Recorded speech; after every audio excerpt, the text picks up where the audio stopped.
We came and we saw, but was it awe dropping?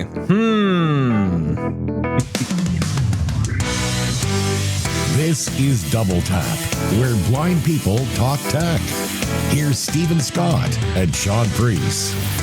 Hey, Shaun Preece. Welcome along to another episode of Double Tap. And yes, awe dropping it was, or was it? Well, I'm going to let you have the first say on this one. Yes, in case you're wondering what on earth I'm talking about, Apple had their big event yesterday, and the question is, was it as awe-dropping as they said it was going to be? What do you think? Well, firstly, I want to know, again, the cryptic title of the event, awe-dropping. Why? What did that actually refer to, awe-dropping? It referred to things that were awe-dropping. Yes, well done. Yeah, I have no idea. I don't know. Exactly what. I've not got a clue. I suppose it was all dropping in that we had a first new device in a while, if you class a different phone as a new device. Yeah, well, that's right. Well, yeah, we got new phones, we got new Apple Watches, we get new Apple AirPods. So, yeah, we're going to dive into it all today. Our special guest joining us is Shelly Brisbin, broadcaster and author of the iOS Access for All books, joining us once again to go through all of the news. Shelly Brisbin, welcome back, returning champion. Oh, thanks for having me. Yeah, that's some title there. I know, champion. I like it. Wait, is there prize money that I'm not aware of? That I quickly move on. Absolutely not. No, definitely not. None of that going on here. No prize money. Yes, it happened, and we did watch along, and it was rather. Well, do you know? I have to say, I was not as excited by the end of it as I was going into it. I was really excited going in. I thought this is going to be great. I can't wait. It's going to be a lot of fun. There were a couple of announcements that I quite liked. I'll get into my thoughts in a minute, but wow. Shelly, you're the guest here, so you get to take it away. What was your highlights of Apple's event? Highlights? Well, I really like the Apple Watch 11 stuff, the new sleep and heart rate things, and the blood pressure monitoring, which is the things that have been rumored for a while, but it's nice to see them come to life. And the AirPods Pro 3, I keep wanting to say either AirPods Pro or AirPods 3, and neither of them is right. You have to say all three words. Yes. The AirPods Pro 3 seem pretty good. And if you think I'm ignoring the iPhones, it's probably because I am. I mean, what Apple does is every year they create new iPhones that are better than last year's iPhones, which I guess is table stakes at some point. And so now the big calling card is the thinnest iPhone ever. And it's supposed to be groovy, and perhaps it is, but probably not something I'm going to get. So it wasn't really a highlight for me, but I can understand why that is the highlight that they would want to point to. I am shocked by that decision. We will get into that. Should we kick off with the iPhones, actually? Yeah, let's talk about them, because I suppose the one we really must talk about first, and it is the one that really stands out, is the iPhone Air. This is the new... There was lots of rumors flying around that it was going to be the iPhone 17 Air. Then we got a late night announcement that, the night before, or not actually the day of the event, I think it might have been, that it was going to be called the iPhone Air. So kind of, I guess, fitting into that MacBook Air type category. That was my reading of this. So dropping the number. Yeah, not quite the base level, not quite the SE. Or even the 17, which is kind of weird, or 16Es, I should call it, and the 17. And not Pro, kind of a mixture of all. That's kind of how they were pitching it. It's actually more in the middle, whereas the MacBook Air is kind of at the bottom. So it's a weird... They always seem to do this thing where they want to have four models of iPhone. For a while, it was regular iPhone, iPhone Pro and Pro Max, and then you either had the Mini or you had the Plus, which was a larger but lower-powered iPhone. And now you have the Air, which is thinness, I guess, is the big thing. I mean, it is faster and it's I guess, better than the basic model. But if you're a camera person, I guess the Pro would be the one you would choose. You'd choose the iPhone Air if thinness is really of paramount importance to you, or if you just want the newest thing. And there are a lot of people who want the new shiny. Well, I think it's interesting, Stephen, that you said let's kick off and talk about the Air rather than the iPhone 17. But you're absolutely right. The iPhone 17, I was so underwhelmed. What is there? Okay, so as you said, Shelly, it's, as ever, slightly faster it's the latest hardware. It's great. Okay, right. Look, I'm going to be honest. This was one of my things that I thought actually was pretty interesting at this event. If there was any device I was probably going to go out and buy, it may well have been the iPhone Air. I actually did quite like this, and because of the fact that I often debate with myself whether I need to buy the iPhone Pro. And when you're blind, there's often this sense of you must buy the Pro because then you get LIDAR, and LIDAR is really cool, and we should all just have LIDAR. And then I buy the Pro and I realize I've never really used LIDAR for anything in particular. And I think, why have I spent the money on this?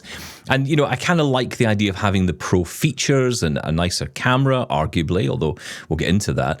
But this, for me personally, there is this issue that I have, and I have an issue with my left hand, Shell. I keep going on about this, but, it's important to me. It affects me, so I'll keep going on about it and moaning about it and whinging and whining and moaning about it. But, I've got this essential tremor. It does affect me. It does affect my ability to grip. It does affect my ability to hold the phone, do double taps, all that kind of stuff. And so, I've been looking for a lighter device, and this appeals to me. I don't think we caught how light this thing actually is. We know that it's 5.6 millimeters thick, which, is that iPod Nano level? I think it might be. But, we're talking, it is going to be very light. And that does appeal to me, even though it does come with that 6.5-inch screen that I don't really need. The 17 coming with the 6.3-inch screen, which is bigger again than last year's 6.2, and so on and so forth. So, despite the fact I personally just want an iPhone mini, the Air might be the solution to this because it is the lightest phone I might be able to get hands on. See, I think they've gone. The experience they had with the Mini. A lot of people love the Mini. I never had one, but I liked the idea of it. And a lot of people said a Mini is perfectly fine for my needs, and they bought them, and then they discontinued them because they didn't sell enough of them. And so I think what they're trying to do with the Air is they're going to give you the lightness of the Mini. I don't know how they actually compare in terms of weight, but they're going to give you that lightness, but they're also going to give you the screen size that most people seem to want, because whatever Apple does, their smallest phones don't sell all that well. And they find, and last year they tried, and they've tried this a couple times, the Plus phones, which are bigger screen versions of the non-Pro phones. And I guess that didn't work out well because they're not doing that. So they're saying, all right, well, we're going to give you a big screen size, and we're going to give you lightweight, and we're going to give you the A19 Pro processor. So it's almost a Pro. And I think for some people, it's a great choice. I specifically am not getting one, but I bought the Pro last year, which was kind of interesting because I never bought the Pro before. I'd always bought the regular version, and I had a little extra change in my pocket last year and decided to buy the Pro. And I have been trying to answer this question all year long. Do I need a Pro? Do I benefit from the Pro? And like you, I haven't used the LIDAR all that much. And the cameras, I play with them a little bit. I have new kittens in my life, so I do take close-up photographs from some distance away. I know they're adorable. It's you that's flooding social media with cats. It's your fault. Of course, it's just me. Nobody else floods social media with cats. Exactly. No, because everyone else is taking pictures of their own face. That's the problem. Or food. Every one of the cats I flood social media with has alt text. So there. Oh, very good. Well very done. Good. Well done. We approve. Well done, Shelley. We approve of Thank that. you. Press the correct button, Stephen Scott. That was the closest to the correct one. There you go. Okay. I'll take applause. That's There you go. You win in both counts. You get an applause and a winning sign. That's 2 prizes you've won today, Shelley. I'm so excited. Will there be an iPhone Air in my Christmas stocking because I won all these prizes? Not unless Apple sends you it. It's not, Double Tap takes no responsibility for anything. But Right. No, this I is don't understand it. What? You don't understand what? The Air? iPhone Air. I do not understand it. Well, Before going into the event, I expected the Air to be the entry level, the almost the mini of the bunch. The new as you SE. said, Shelley. Well, yeah, kind of. Because, okay, if you're going for that thinness, by the way, who's asking for the phones that thin? Nobody. With you and your essential tremor, Stephen, although it's not essential to you. That's a very specific case. They're not building it for this reason, I'm telling you but that. you could make an argument about weight, I suppose. But who's asking for the thinness? Anyway. Well, hang on. You've got a theory on this. Have I? Oh, Yes, well, you no, do. I was Do you want me to remind wondering. you of it? Yes, you do. Well, I was saying who's asking for the thinness, but of course this could be a byproduct of the iPhone Fold that is rumored to be coming up. Obviously, if you're making a folding iPhone, you want the thinnest possible body. So it's not a massive, thick book, basically. So I was guessing that this is the reason why they started to looking into the thinness and how thin they could make it anyway for moving on to the iPhone Fold, if that ever does appear. See, I agree with that. I absolutely think that it's some sort of preface to the iPhone Fold. Probably not literally. Probably it is, this is the direction we're going, and then we're going to get the Fold, and people are going to use it either folded or unfolded. And you know, to be honest, this is it's a year before the transitional year, and they have to make the most of what they have. And so they have this Air that if you just saw the specs of it and compared it to a Pro, I think you'd kind of be hard pressed to decide which to get. Obviously, there's going to be a price difference, but if you go and hold them in your hand, if you go to the Apple Store or a carrier store, you might find the thinness appealing, either for purely aesthetic reasons or for reasons like Stephen has talked about. I mean, as I say, I have the 16 Pro, and because it's titanium, it's not nearly as heavy as a Pro of old would have been. So if you're going from a Pro to a new phone this year, I don't know how many people are going to go, you know what, my phone is really too heavy, I need an Air. Now, if you have a Max, maybe, but then again, you're going to want that giant screen. So I'm not sure who it's for in terms of what phones they have now, but I suspect they'll sell a fair number of them. Oh, yeah. It's the only option. I mean, if you compare the specs, why on earth would you go for an iPhone 17 other than price? $200 difference. The iPhone Why 17, would you go for 17? It did feel a little bit like that is the new 17E. That's what it felt like to me. Yeah, true. And the price, there is, as you say, there's not that much price difference. Even with the 17s, the minimum storage capacity is 256, which I think is nice. So, I mean, it is interesting because I think over the years, Apple has made the specs of their various products closer, which kind of makes it easier for you to differentiate. Because if you're a camera person, it's the Pro and Pro Max. And theoretically, if you're a LIDAR person, it's the Pro and Pro Max. And I think we're still sort of sorting out who the Air is for. And, you know, for somebody who's picking a new phone, it probably is somebody who would either choose a Pro or an Air. It's probably not the person who just wants a basic 17. Like I say, unless you go into a store and you put it in your hands and you go, oh, this feels great. And there are a lot of people who carry phones around caseless. And I sort of wonder about the thinness of the Air if you're a caseless person, because I always have a case. I always have some kind of bumper case or whatever. And so I would feel a little less trepidation about carrying a phone that's that thin. I remember Ben Gate back in the day.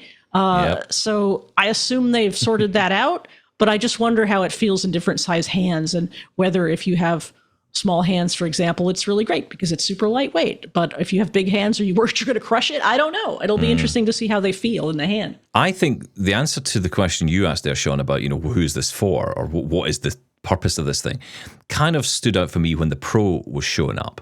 When I realized that it was going to be running the A19 Pro chip as well, the same chip inside both phones, I was immediately thinking, so what's going to happen here is this is a MacBook Air versus a MacBook Pro situation, where the MacBook Air is kind of throttled back a little bit because there's no fans inside, and the Pro gets, you know, unleashed power. And I think that's pretty much the same thing, maybe not for the same reason necessarily, but it's essentially the same thing is happening. The A19 Pro chip inside the 17 Air, or the Air as it's called, that will be throttled slightly more, and you'll get the full power of all of that inside the iPhone Pro and iPhone Pro Max. The question is, though, would a regular consumer notice that? Would it be worth it? I actually think the one thing missing from the Air, and I don't know if it's in there because they didn't mention it, so we may find out it's in there in the coming days. If the LIDAR was inside the Air, that's the blind phone. That's it. That's the top of the range you have to go to. Why would you go any further than that? Why would you need to go down the Pro route? There's no need for it anymore. Well, to be honest, like if you're using a phone for navigation, a lightweight phone would be great. Because you're probably carrying a cane or a harness or something like that, and you're like, give me the lightest phone. Or if you have it in some sort of lanyard around your neck, well, Shelly, I've got to say, I haven't used this yet today, and I probably should have at the top of the show, but I'm going to use it now. Breaking news. Yes, because we have breaking lanyard news here at Double Tap. This is the best news ever. We need a new jingle. Yeah, you're going to get, you don't get, you'll get nothing with that, but you're going to buy it. But yeah, you can buy a lanyard, or as they call it, a crossbody strap. Strap, is that what they call it? And you can put that now on the iPhone 17 and 17, the Air and the 17 Pro and Pro Max. But they mentioned silicone cases, right? So I'm assuming if you got a silicone case for the 17 entry level. Yeah, these are my questions. Like, do those crossbody straps require the Apple cases? Because I never buy Apple cases. And presumably you could use it on the 17. I mean, there are a lot of instances, I should say, where there are things that are applicable to all the phone models, but they mentioned them on one or even maybe two. So it's a little confusing. But for me, like, I love the idea of the strap as an option, but then my next reaction was, oh, wait, do I have to buy one of those Apple cases in order to use it? Well, hang on. Can someone just explain what the strap is? I'm a little bit confused. When I hear a crossbody strap, I'm thinking of almost like a parachute buckle that goes X across my chest. Is that the sort of thing we're talking about? I think it's more of a one-way, not the X, but that it would be on one shoulder and then it would cross across to your other side. I haven't seen it. I didn't see a picture of it. Like I'm wearing a man bag. Yes. Exactly. Yeah, okay. Nice. And this is actually becoming really popular. Funnily enough, I don't know if I should admit this on public airwaves, but, I'll say it anyway. I actually bought one of these just recently for my iPhone because I had seen it advertised by a company called Orbit Key was announcing them. And I thought, okay, that sounds pretty cool. I'm going to try that because it's retractable and obviously you can shorten it and lengthen it as you want. And I've been looking for something to use like a lanyard in a way. But the crossbody style sounded quite good. So I'm already actually ahead of the curve on this one, guys. Once it arrives. Is a good point to bring up. What if you're slightly rotund, Stephen Scott? It'll just bounce off your belly. It'll just be looking up permanently at the sky. And looking up at the sky, yeah. I mean, look, it's not. There's a few technical issues I have to get over first, but lose weight being one of them. But no, I do call it this. And also what's interesting is another accessory. I love when they mention accessories. That's my favorite bit. You did. You got all excited. I did because they were announcing a bumper. Remember the bumpers back in the day when they were brought out when the iPhone 5 was the phone you held wrong? And they brought out the bumpers so you could hold it right. They brought them back. So this is just a cover around the edge. It's not a full case cover, right? It's a bumper silicone, I guess, around the edge. And this apparently works with this crossbody thing as well, so that's quite interesting.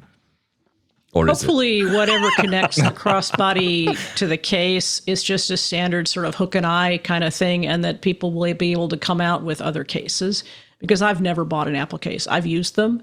I don't particularly like them, but more importantly, I don't particularly like to pay for them because they're always more expensive. Yeah, they are pretty expensive. You're not wrong. Yeah. I just assumed, to be honest, it was MagSafe that was holding it in place, and they were just saying that it would also work with silicone cases. That would make sense. There was talk of the magnets being involved somewhere, but I didn't quite understand what that meant. So that's possible, which means they could still have them available for third-party cases, but obviously they're going to need to be redesigned. And usually the way that happens is there's a couple of case vendors that come out with something really early, and then everybody else comes out with something in a couple of 3 weeks. But people who go into the Apple store, if that's what they do on the first day, might be tempted to buy all of this kit together, which is what Apple counts on, and which is what I never do. That's because foiling. Right. Hi, everybody. How you doing? That's me and my credit card going for a walk. Yep. Can I just come back to something you said there, Stephen, about you think the iPhone Air is going to be throttled? I think you are absolutely correct. But the reason I'm saying that, yes, well done. Thank you. They made such a big thing about the Pro, right? About the unibody aluminium and how the vapor chamber Not titanium. They're getting rid of titanium. I know, you seem so amazed by that. Who cares? No, but I heard this rumor beforehand, and they were saying, well, how are they going to justify this? Because they've been making this argument for titanium for so long. Now they're switching back to aluminium because they've realized it's all about heat dissipation. They need to be able to allow this thing to heat up. Which is the point. Yeah. Right. Okay, so they designed this with a vapor chamber to make everything cool.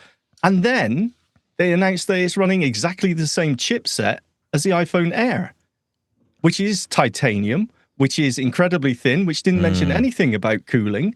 Well, how on earth can they make such a big deal about cooling on this one running the same processor and not on that one? So it must be running slower. Shaun Preece over here. Thank you. One more thing, ma'am. There was no more one more thing. That was the only thing. There was no more one more thing. The Air also has the Apple designed the C1 modem that was in the latest SEs. So that indicates some sort of, quote, lower level device than the Pro, which makes me almost certain that it won't have LIDAR, just as the Pluses or the Minis never had LIDAR. Because, nobody's ever given me a straight answer to what does it cost to add a LIDAR sensor. I don't expect that they ever will, but it is certainly a cost, and it goes with the fancy cameras for mainstream users. Yeah. And that C1X chip now, isn't it? The new one that they brought into it, which is an upgraded version, 2 times faster. It's a betterer modem, but it's the Apple designed modem that was in the SEs. It wasn't in the Pro. It wasn't and isn't in the Pros. I have no idea why, but it is in the lower end phones, which does give you a feeling that you're either going to get thin or you're going to get super fast and powerful. And I actually wonder for my friends in the pundit class who always want the new shiny, what is it going to be? Are you going to get an Air because it's new and pretty and thin, although it doesn't come in enough colors? I know there are a lot of people who care about colors. You and I don't care about colors so much. But is it going to be the thinnest, prettiest phone, or is it going to be the one with the bestest cameras? Yeah, it does come with MagSafe, though. MagSafe is, MagSafe battery, I should say, for the iPhone Air. It's back. It's back. The case is back, which, again, is one of those things that will work with anything, right? It's not going to just work with the Air, but they're telling you it'll work with the Air. Of course, it'll work with any of them. So interesting. Battery life on the Air. I just assumed it would be terrible. And it makes your phone thicker. So if you don't like your thin phone, just get a battery.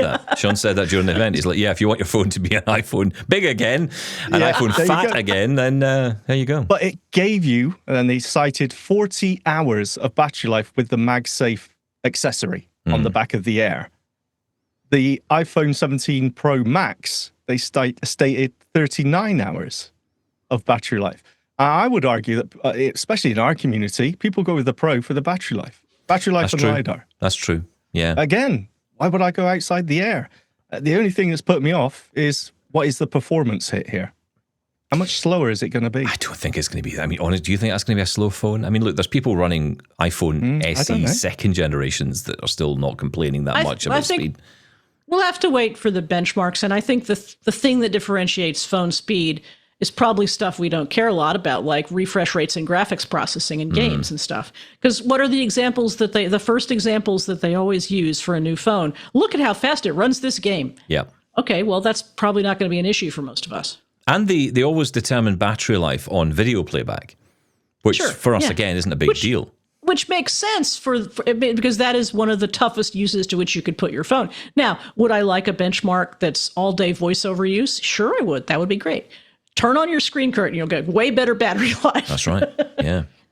Okay, let's talk. I mean, look, anything else on iPhones before we move on? Because there was a lot in there. And I've got to say, I personally think the Air was the most interesting one out. It is the newest, but I do actually like this category, this new area, this new category they brought in. I will say, though, I think they've killed off the 16E. I don't think that's coming back.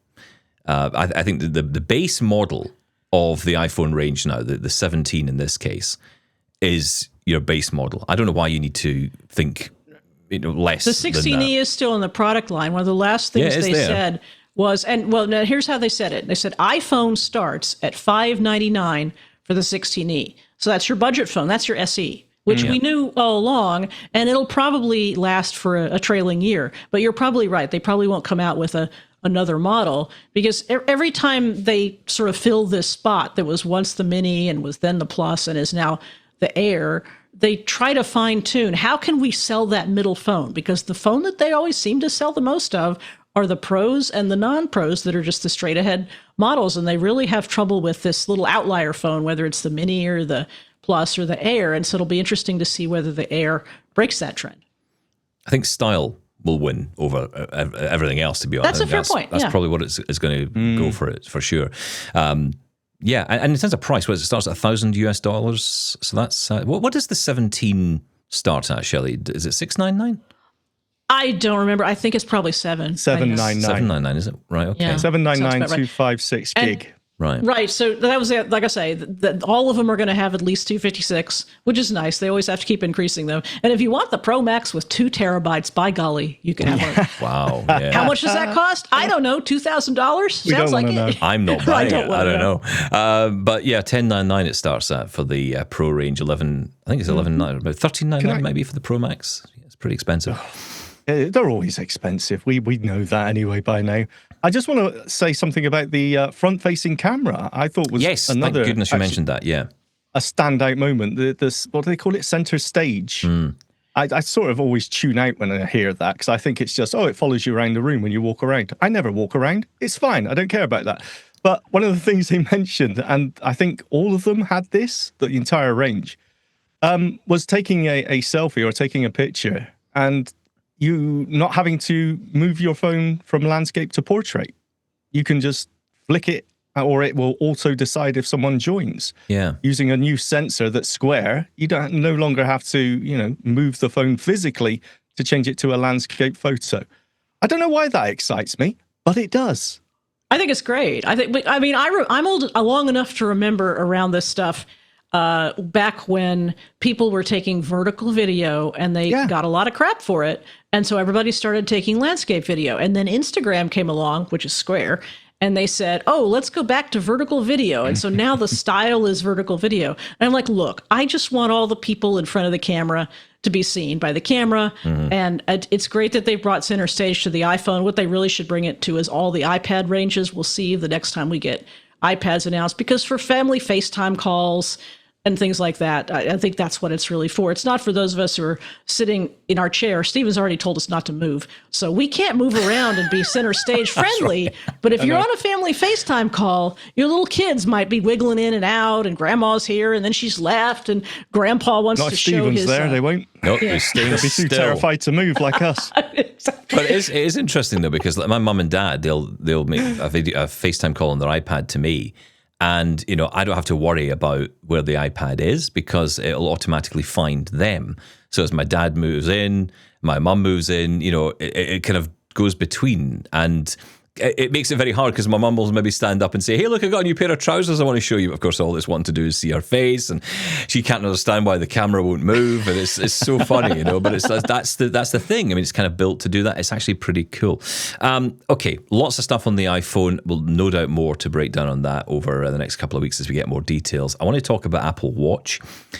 We got a new Apple Watch SE 3rd generation, Series 11 Apple Watch, and the big one, the Ultra 3. I will say personally, I think the Watch SE was actually the watch I was probably most interested in, because I've been feeling the need to downgrade a little bit. I don't use my Apple Watch for much, and I think I don't really know what I need this for.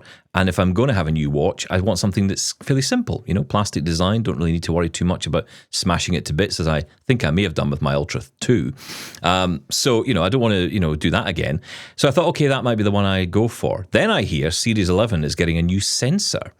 And the sensor in this is to detect hypertension. Now, someone who's had hypertension in the past, which caused a lot of my vision loss, actually, back in the day, back in 2017.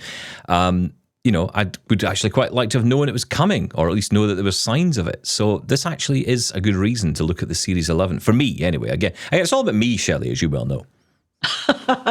Well, the Series 11 is great. It's got that. It's got additional sleep features from what it had before. And did you notice that they mentioned the benefits of blood oxygen now that we've got the sensor back in the United States? That's kind of funny. But I have said for a while that the SE is a really good value for most people in terms of the way a person typically uses their watch, because a lot of the health features, a lot of the workout stuff, fitness features, I should say, a lot of that is in the SE 2, and just most of the things we would use a watch for are there. And so it's a really good value. And I feel like with the 11, they've moved further ahead of where they were relative to the previous generation of SE. I think this SE is a good value for most people as well. But I think the 11 is really compelling. If I have high blood pressure, I don't have hypertension, but I tend toward high blood pressure. So I'm the kind of person that, because my doctor will say, hey, once a week, would you take your blood pressure and write it down? And I'm like, sure, I'll be happy to do that. And then I completely forget. So it would be great if it would measure my blood pressure and give me a warning and say, maybe you should sort that out a little bit. And then the sleep stuff, I have used the sleep apnea detection, and now we're going to get a sleep score. I don't know whether I'm going to care deeply about a sleep score, but I think data is always good. And as somebody who pays attention to sleep behavior and wears my watch when I sleep, I'm going to enjoy that. It's tempting me to get an 11 because I have a Series 9. I don't feel like I'm due for a watch at all, but those are features that would actually make me consider it. Yeah, I totally agree with you. I normally I would say the SE is most people don't care what the Apple Watch can do. I'll be brutally honest with you. As long as it monitors their heart rate and tells them how far they've walked and get their notification, most people don't use it for much more than that anyway. But with the 11 and the blood pressure, I'm going to refer to it as blood pressure rather than hypertension because that's what most people think of it as. I think actually, for the price difference between that and the SE, I would go with that as well. And the 24-hour battery life, fast charging as well, I believe. 15 minutes. I always charge my Apple Watch when I jump in the shower, and it tends to last me all day anyway. It's not like I need to take it off at night to leave it charging overnight. So yeah, I think the Series 11 is the one to go for. I thought it sounded great, to be honest. Yeah, I mean, that feature alone is a good reason to go for the Series 11. If that's something you're concerned about or something you would like, then that's definitely worth going for. So can I just say, Shelly, my doctor has been asking me for about 3 years to just take a week and write down. I bought a talking blood pressure monitor. Still haven't done it. Every morning I forget to do it.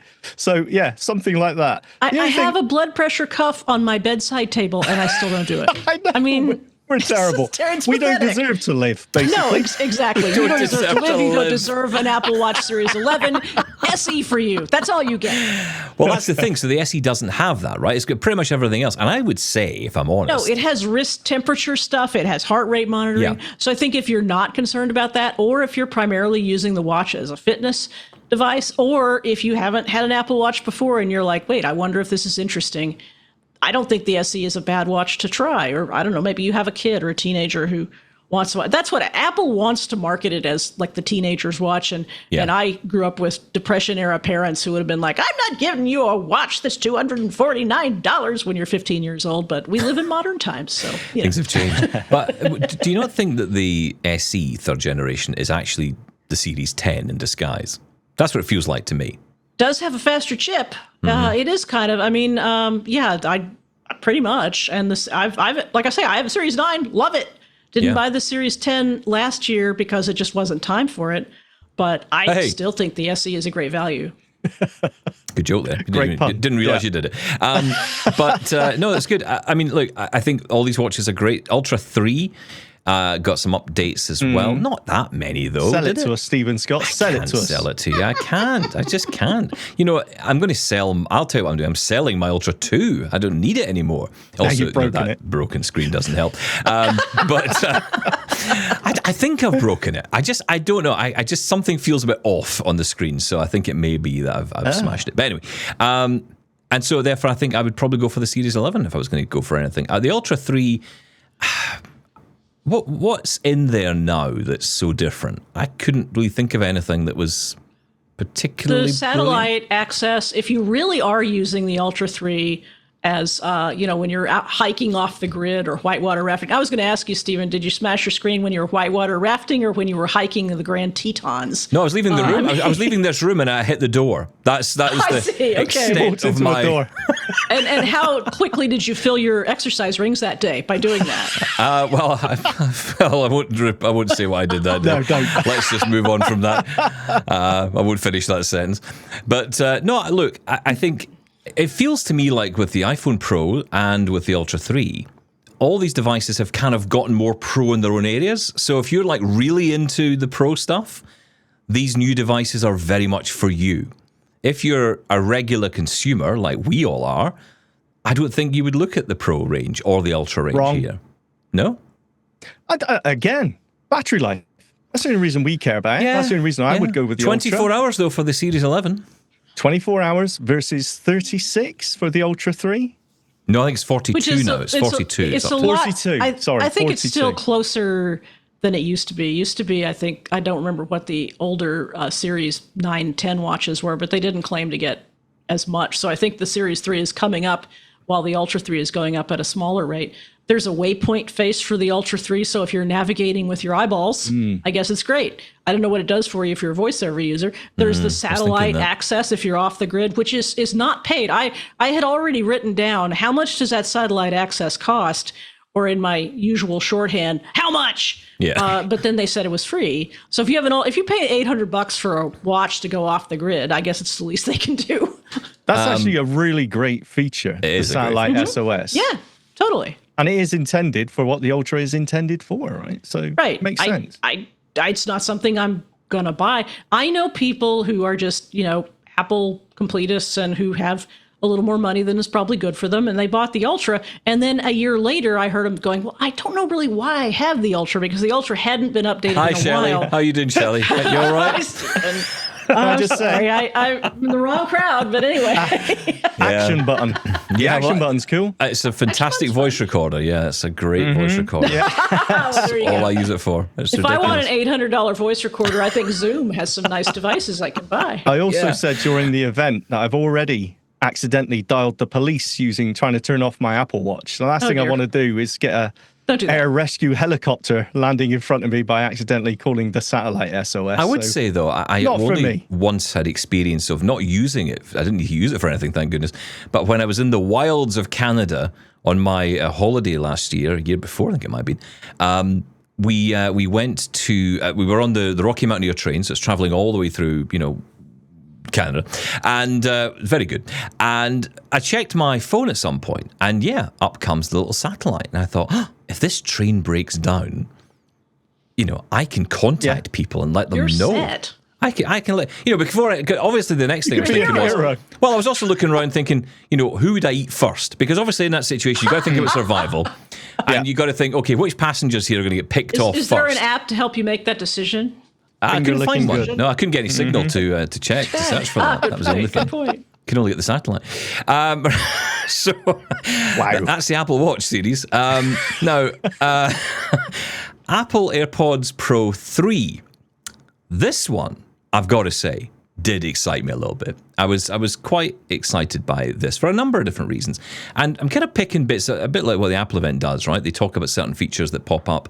They're available in a number of different devices, actually, but they kind of showcase themselves in unique ways. And the AirPods Pro 3, first off, they're talking about better active noise cancellation, which, they're saying 2 times better than the previous gen, the AirPods Pro 2, which I have to say, if it's anywhere, if it can be any better than it already is, that's impressive, because it is Amazing. pretty good right now. Yeah. Oh, yeah. I think that's pretty exciting. More battery life again, and just better all the way around, better hearing aid functionality. All the things that you already like about AirPods Pro. They're apparently smaller and better for more ear types, to which I am going to say, well, I'll be the judge of that. And I know a lot of people who don't like an in-ear kind of headphone experience, although I've done really well with the AirPods Pro. I didn't buy them for a long time because as somebody who likes headphones that just sit on my ear as opposed to being in them, I thought I wouldn't like the AirPods Pro, and it turns out I do. But it'll be interesting to see how smaller ones actually address many different ear styles or types. I feel exactly the same way. I don't like the squishy ear tips. I never liked them in any earbuds, and they never worked for me. I always felt like I was just constantly pushing them into my ear, and I hated it. These just, I remember the first day my wife and I had gone into the Apple store. They'd just been launched. We went into the Apple store and she said, okay, you want to try these, don't you? I'm like, yeah. So the guy comes along and he puts them out and we put them in my ear. And I'm like, this is not going to be great. I'm not going to like this. This is amazing. I want 2 pairs now. And before my wife even tried them, I was like, I'm buying a pair for her. And if she doesn't like them, then I'll just keep them in case.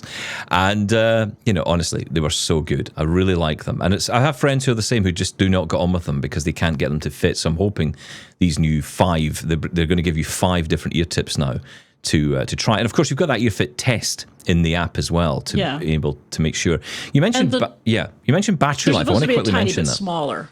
Yeah. Okay. Go ahead. I mentioned it only because they said 8 hours for the battery on this, which I think it was 5 on the current range. So that's pretty good. And 10 hours if you use transparency mode with hearing aids.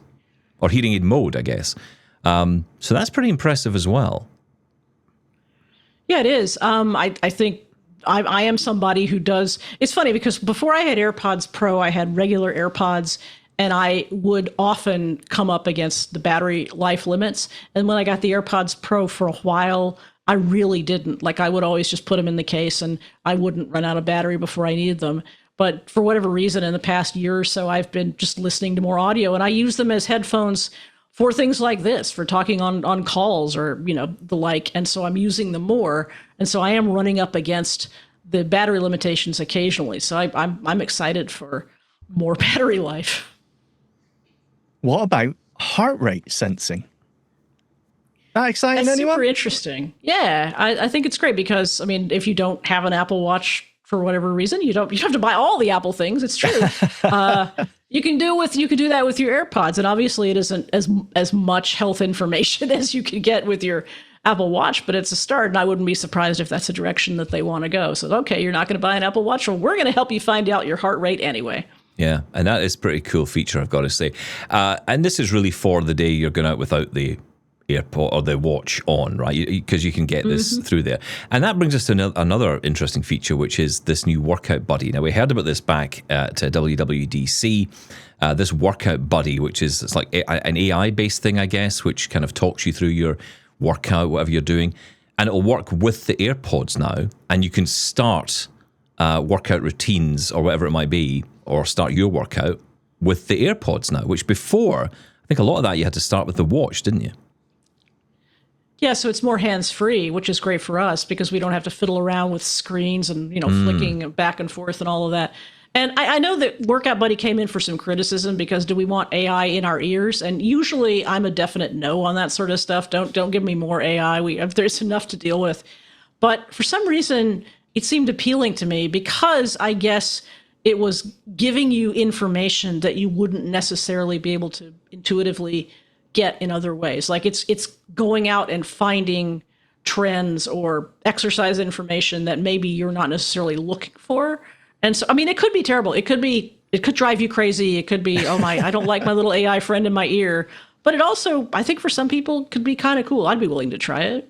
I've spoken to people who absolutely love it. And I'll tell you why. It's because it's proactive. It's what we've been asking for from AI for the longest time. I don't have to say, hey, how far have I walked every 2 minutes? It will just simply tell me in my ear, hey, you're doing so many miles per hour. You've done 2 steps in my case.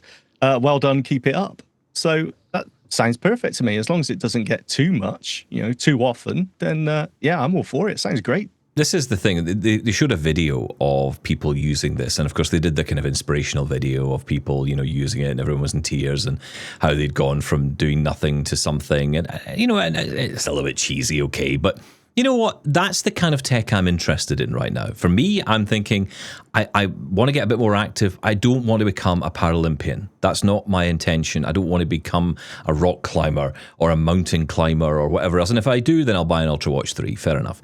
But, until that day comes, I don't want to do all that stuff. I just want to get out and be a bit more active. And I would like the tech to be part of that. So it's not about training me for a marathon. It's just getting me active. And I think that this Workout Buddy is actually quite appealing for that reason. I've got a treadmill at home, and I think, it's a fantastic cobweb provider of our home. Our spiders love it around here because they can honestly make amazing shapes of their webs. I hang coats off mine. Yeah, I don't get a chance to. The webs are all over mine.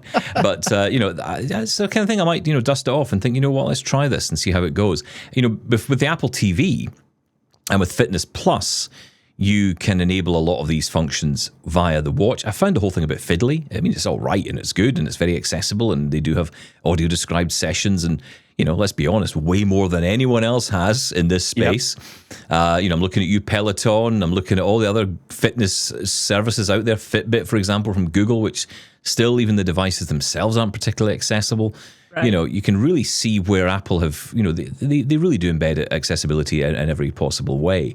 But if you can make it a little bit easier with the AirPods, and, I'm thinking as well, I've been playing a lot recently. I've been talking about this on the show, Shelly, about shortcuts. I've been getting a bit obsessive about shortcuts recently. Going on. Yeah, well, I have been, because I think the thing is, I've just discovered that they exist and I like them. So I'm like all in. And, for that reason, I'm thinking, okay, well, now with all the amazing features going to be available through iOS 26, macOS 26, and so on, I can create some really cool automations here, or shortcuts, to be able to say, start a run, start a walk, start a whatever. It sounds like this is all kind of coming together in a big way. And if we can use the AirPods for that, then even better. I do like the idea of, for lack of a better phrase, casual fitness, because sometimes Apple does promote a sort of a, wouldn't you like to wear your Apple Watch Ultra 3 out into the mountains, or whitewater rafting down the river? I'm like, well, no, actually, that's kind of not my jam. Wouldn't you like to know the efficiency of your run relative to your heart rate? That's probably even a little overkill for me. I'd like to know, have I lowered my heart rate at all? Have I done a little bit? Have I improved a bit? Because honestly, that's motivation for you. If you are doing a workout and you're doing whatever has been prescribed by your provider, by the Fitness Plus or whoever, what you want to know is it helping? Am I making any progress? I may feel better or I may not, but if I am told you're doing great, you're 5% better than you were last week, that's probably going to motivate me to keep going. Yeah, there was a guy in that video that was saying exactly that. And, I was kind of listening to it, and like I say, it was all very cheesily done, but, I take on board a lot of these stories, and I think it's just incredible how these devices, can make us a little bit healthier, can make us more aware of our own health. I do really appreciate what these companies do with this technology. So, yeah, I mean, look, the thing for AirPods Pro for most people is, how do they sound? What's the audio going to be like? And it's very hard to explain to people. Like, that's right. I mean, it's hard to say to people what it sounds like until you try them. And, of course, it all depends on how that fits in your ears. But I honestly think they're the best earphones I've ever had. I've spoken to some really top-end companies with really high-end, really expensive earbuds. And I always say, does it sound anything like the AirPods Pro? And they look at you with such hatred, it's like, but you're talking about, but it's really hard to, to not compare, because these are really good. And of course, it's built into the ecosystem, right? You can use it across your devices. I do love when they say seamlessly works across your devices. I'm like, yeah, still not great with voiceover, folks. Years on, still having issues there. Still having it just pick up on one device, pick up over here. Wish they could fix that. As they said, they are the best-selling earbuds, because people do, even Android users will pick AirPods because they just sound great. I mean, you do lose some of the functionality if you're using them outside of the Apple ecosystem, but they just work really well. They're just great. Yeah, I mean, most of the really high-end earbuds I've used require them to squish all the way into your ears, to either for noise canceling or just to, make it a little quieter so you can listen to your music. And I've used big can headphones that may sound better than the AirPods, but only at at a very top end of the percentage of audio quality. In other words, for most of what I want, AirPods are going to get you 90% of the way. And if I want to go the other 10%, I can get fancy headphones, or I can use speakers or whatever I need to do. Yeah. But most of the time I'm listening to podcasts, or I'm listening to, some music from Apple Music. I'm not sitting there in a listening room listening to all of Pink Floyd's The Wall, trying to get every sonic, imprint from it. If I was, there are alternatives. I want to mention, I think it was Camille who emailed us in just the other day, Shaun, because you were talking about how you're not keen on these because, you drop one on the floor and it's gone forever. Yeah. Although, from my memory, don't they have, with the Find My feature built in, don't they have like a beep that you can enable? They a little do. Beep, beep, beep, beep? I've used them a lot, actually, and I heard Shaun say that the other day on the show, and my thought was, the first time I ever used Be My Eyes, it was to find an AirPod that had fallen out of my ear on a street corner. And they found it for me. I've done the same thing. But the Find My works. The Find My works really well. And maybe it's harder if it's outside because you can't necessarily triangulate. Yeah. But I've even used it to find the case because I'm an idiot, and sometimes I leave my case on the other side of the house. And so people who live with me laugh at me, like, "Oh, you lost your case again." Well, that's the only downside is you're embarrassing yourself in front of other people. Yeah, well, we'll get over it. Or maybe they can get over it. Or they will, They right? can get over our embarrassment. But yeah, I mean, the one thing that Kim also mentioned was you can actually buy a strap which you can attach to each of the individual stems, if you like. And you can wear it around your neck, Shaun Preece. Yes, we've talked about this before, I'm sure. Some sort of almost string that you attach across. Basically. And yeah, that sounds almost Lanyard-like. Yes, exactly. And we love a lanyard. Love a I lanyard. have one that I use for air travel because the worst thing I can think of is to lose an AirPod on an airplane and God, go yeah. get ever. And so actually they have strings that attach to each stem, and then there's a magnet in the little magnets in the center, so they form a little loop behind your neck. And it's great. And so if the flight attendant comes by and asks if you'd like a gin and tonic, you can take one out of your ears and you don't have to worry that it's going to fall because it'll just dangle down there by your neck. And you can put it back in your ear. Yeah, that's nice. And they're not very expensive. I don't remember the name of the product, but I recommend them highly. Yeah, they're like $10 or something. It's nothing. AirPod strings. Yeah. Just Google it. AirPod strings. There you go. See what There you turns go. up. That's quite nice, actually. That's a nice little, sounds like a playlist on Apple Music. AirPod strings. We'll listen to Talking that. about air travel, what about the real-time translation? Well, yes, that I guess is a headline fun. feature, isn't it? I mean, it is a headline Is it? feature. Well, it is, yes, but it's. I don't speak to that many people in foreign languages that It often. makes me want to go to Europe is what it makes me want to do. And like go to Oh, some yeah. That's a point. some street place in Paris and order a croissant, in French. Oh, Yeah. well done. Yeah. No, that's true. I mean, actually, it does open up travel, doesn't it? It opens up the ability to communicate with people. Like, I remember going to France. I remember my wife and I stayed in this beautiful part of France that we really liked. We found out later that it was the red light district we were staying in. We why had you no liked it. idea. It was beautiful by day and utterly horrifying by night. The place just changed. It was a very, very strange experience. Thankfully, my wife and I... in Frankfurt, actually. Yeah. Okay, calm down, you two. Thankfully, my wife and I, we go to bed at 8 o'clock at night, so it was absolutely fine. There was no issues. But An experience in Frankfurt. There's the episode title. Sorry, Frankfurt. hey, I've been to Amsterdam, but we'll keep those stories separate. Okay, stop it. But Translation. but I mean, again, that's the point, right? You'll be able to go to these places. I love the way that it kind of ducks the audio down to the person who's speaking to you. It turns, it gives you the AI voice telling you what the person's saying.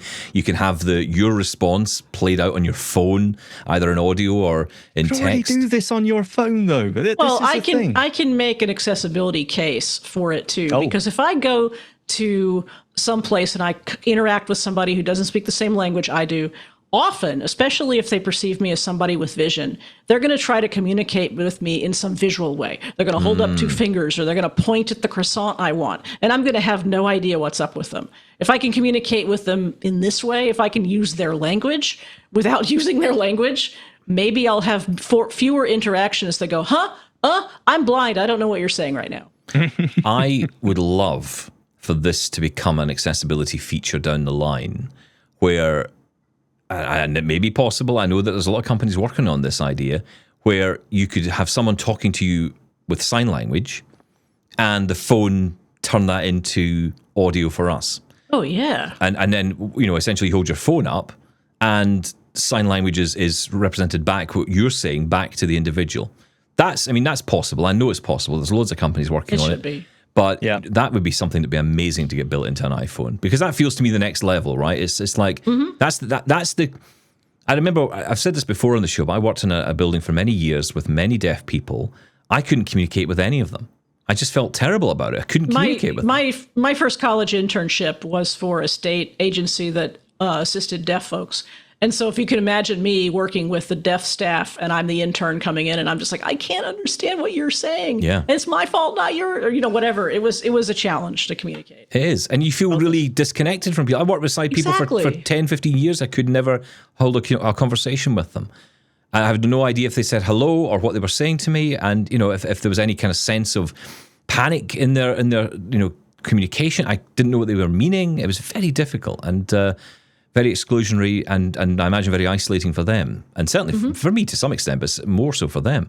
So, having this kind of technology would be amazing. And with the cameras and, live AI and all that, I do think, and I want to talk, we don't have a couple of minutes left, but I want to mention very briefly Apple Intelligence, because I do think this is kind of the year where I'm going to get a little bit more excited about Apple Intelligence. It's going to be really small things, I think, but there's lots of cool stuff in Apple Intelligence that's kind of going to be unearthed, it feels, in iOS 26 and inside macOS 26 as well. One feature I want to mention to you, Shelly, because we talked about it the other day on the show, name recognition.